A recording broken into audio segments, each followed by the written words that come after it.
Hello everyone, this is supposed to be lesson 1 worksheet for 6th grade.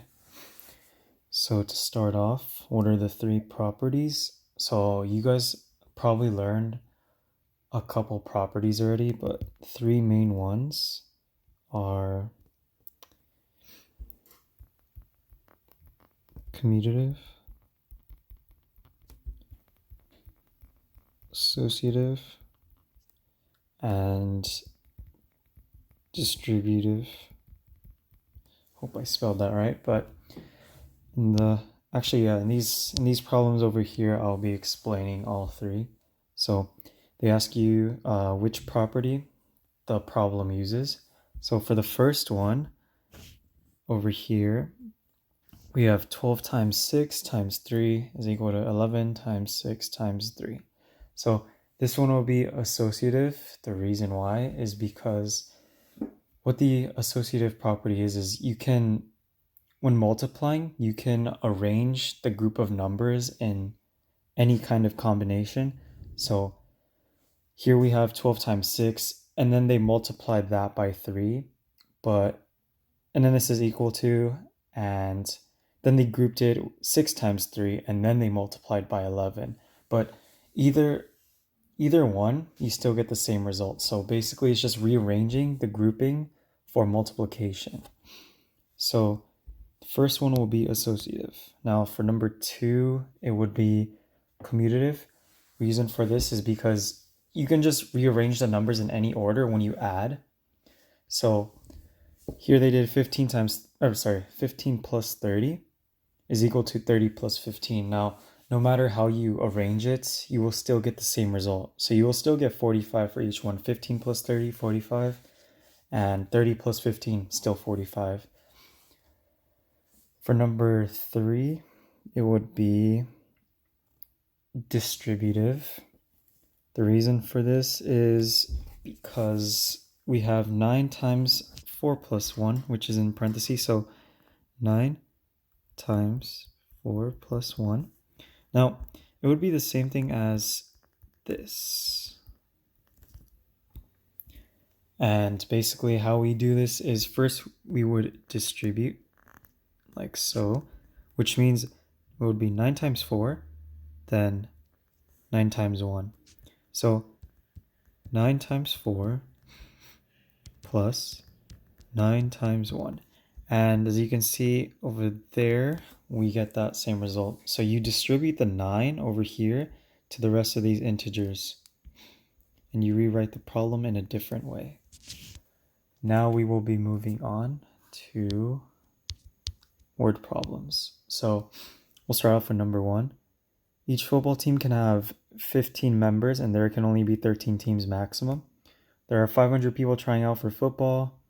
Of the 500 people, how many people won't be able to join a team?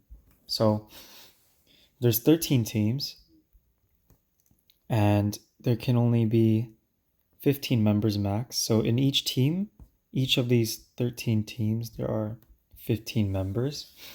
To find the total amount of members in the 13 teams, we would multiply these 2 digits, or these 2 integers.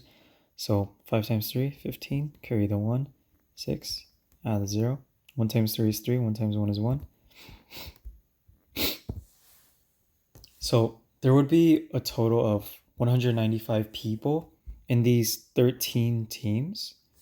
However, if the football teams in total can only accept 195 people and 500 people try out, how many can join, or how many will be left out? So we have the 500 people.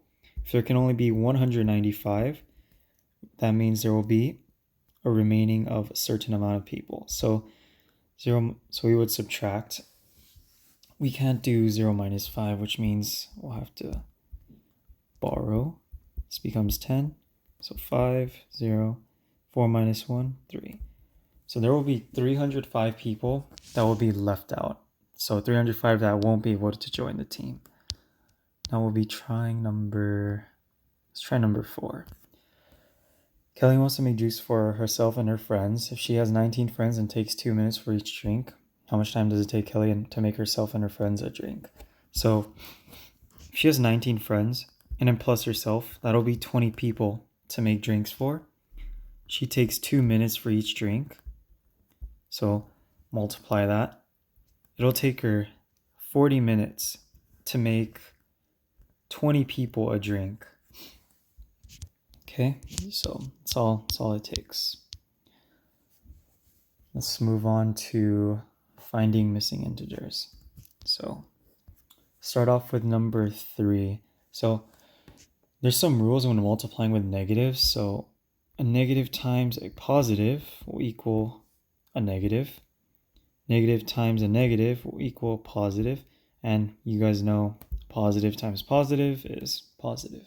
So for number 3, we have negative 9 times 10. And it's a negative and positive, which means we will have a negative answer. So negative 9 times 10, 90. So that's our answer. Now we'll try number 5. 7 times blank is equal to negative 28. So in these types of problems, when we have a missing integer there, what we want to do is we want to do this number divided by 7. So our solution divided by the given integer. Since it's multiplication, that's why we're using division. So actually 28 divided by 7. I'm pretty sure most of you guys know that 7 times 4 is 28. So we don't really need to do this. Now, here's the thing. Since it's negative over here, we want one of these numbers or one of these digits have to be a negative, and that's why the 4, it won't be positive, it will be negative. Now let's try number 12. So we have blank times negative 5 is equal to 30. So 30 is a positive, which means we would want a negative for our answer, because a negative times another negative is positive. So 30, or we don't really need it. So 30 divided by 5, we would get 6. So negative 6, because negative and negative, positive. Simplifying expressions. So let's try number 1. So in some scenarios, such as this problem, you won't really be able to simplify some fractions because they don't have a common factor to them. So this problem stays the same, while in other problems such as number 10, so 9 over 6, both of these have a common factor of 3.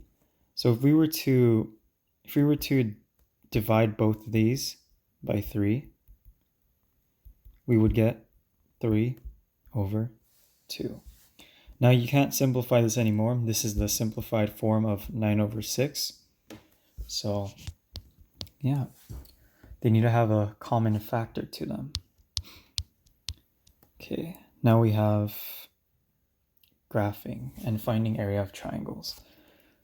So let me make this larger. Oops.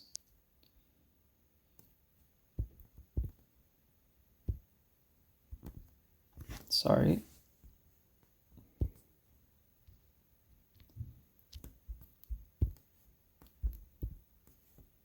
Okay. First, we want to graph. So we have negative 8 comma 7. So negative, we move to the left 8, and then we go 7 up. So here, so negative 8 to the left, up 7. Okay, so we end up in this dot over here.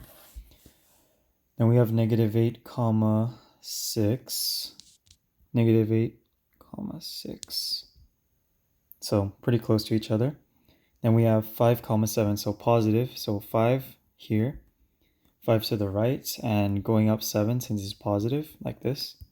So 5 to the right and then up 7 should end up here. So it's going to be pretty hard to draw a triangle for this, but finding the area, there is a formula,